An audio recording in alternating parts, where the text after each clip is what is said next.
بسم الله والحمد لله والصلاة والسلام على سيدنا رسول الله وعلى آله وأصحابه مواله የዛሬው አጭር መልእክቴ ስለ ወላጆች ነው። ወላጆች በህይወት መኖር ትልቅ ገበያ ነው። ጀነትን የምናገኝበት ነው። መጀመሪያ ዱዓቸው ያስፈልገናል። ወላጅው ለልጁ ዱዓ ማድረጉ አይቀርም። በወጣህ በገባህ ቁጥር ልጄን አላህ ይጠብቀው፣ ልጄን አላህ ያሳካለት፣ ይቅናው ብለው ዱዓ ያደርጋሉ። ጥሩ አቀራረብ በቀረብካቸው ቁጥር ደግሞ አትራፊ ትሆናለህ። አላህ ከራሱ ሐቅ ቀጥሎ የተናገረው የወላጅን ሐቅ ነው።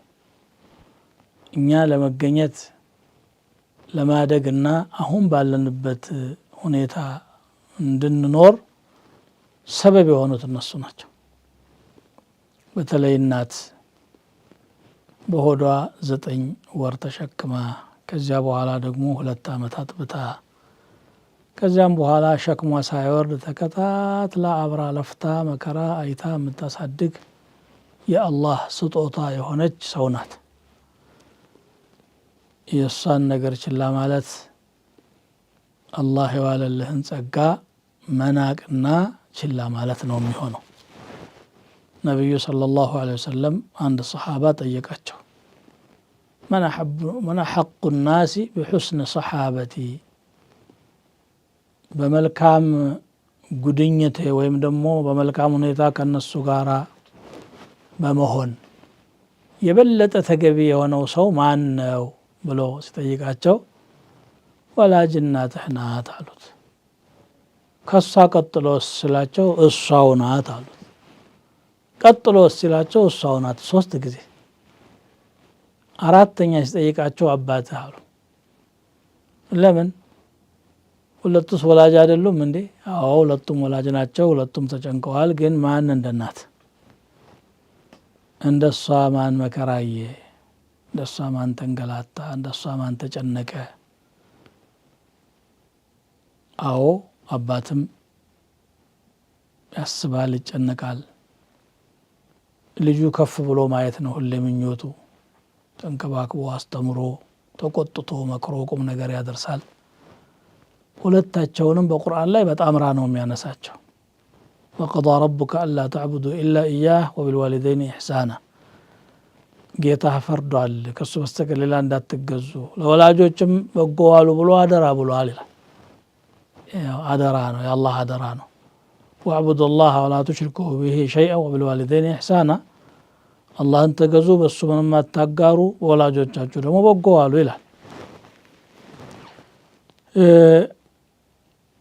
የነሱ ሐቅ የሚገደበው የአላህን መብት የሚጥስ ብቻ ሲሆን ነው። وإن جاهداك على أن تشرك بي ما ليس لك به علم فلا تطعهما، በጉዳዩ እውቀት የሌለህ ነገር ላይ በእኔ እንድታሻርክ ቢያስገድዱህ ቢታገሉህ ግን አትታዘዛቸው ይላል።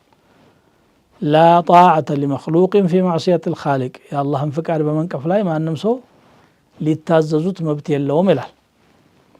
ከዚህ አንጻር እዚህ ላይ ይገደባል። ከዛ ውጭ ግን አንተም ገንዘብህም የአባትህ ነህ አሉት ነቢዩ ሰለላሁ ዐለይሂ ወሰለም። አንተ ወማሉከ ሊአቢክ፣ አባትህ የአንተ ሀብት ላይ መብት አለው ማለት ነው። ማዘዝ ይችላል።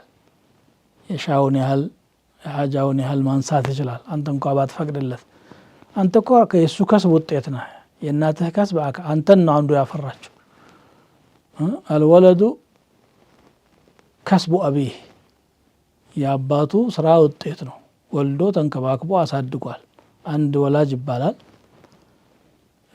ምን አድርገህልናል አሉት ልጆች። ብዙ ጊዜ ልጆች ቁስን ነው የሚቆጥሩትና እኔማ አለው አወሉ ኢሕሳኒ ኢለይኩም ተኸዩሪ ሊማጅደት ልአዕራቅ ባዲን ዓፋፉሃ አለ። ለእናንተ የመጀመሪያ የዋልኩት ውለታ መምረጤ ነው አለ። ለእናንተ እናት የምትሆነውን ተከበረች፣ ጠንቃቃ የሆነች አላህን የምታውቅ እናት መርጬ ከሷ እንድትወለዱ ሰበብ ሆኛለሁ። ለዚህ ነው ለቁም ነገር የበቃችሁት ማለት ነው። አንዳንዶቹ ደግሞ አባቶቻቸው በሆነ አጋጣሚ በልጅነት ያላሳደጓቸው ከሆነ ሐቅ የሌላቸው ይመስላቸዋል። ይህም ሐቃቸውን አያስቀርም። ስለዚህ አባትና እናት ገበያ ናቸው። ሰው ገበያ ሄዶ መግዛት መለወጥ ማትረፍ እየቻለ ዝም ብሎ ሲቆም ውሎ መመለስ ኪሳራ ነው።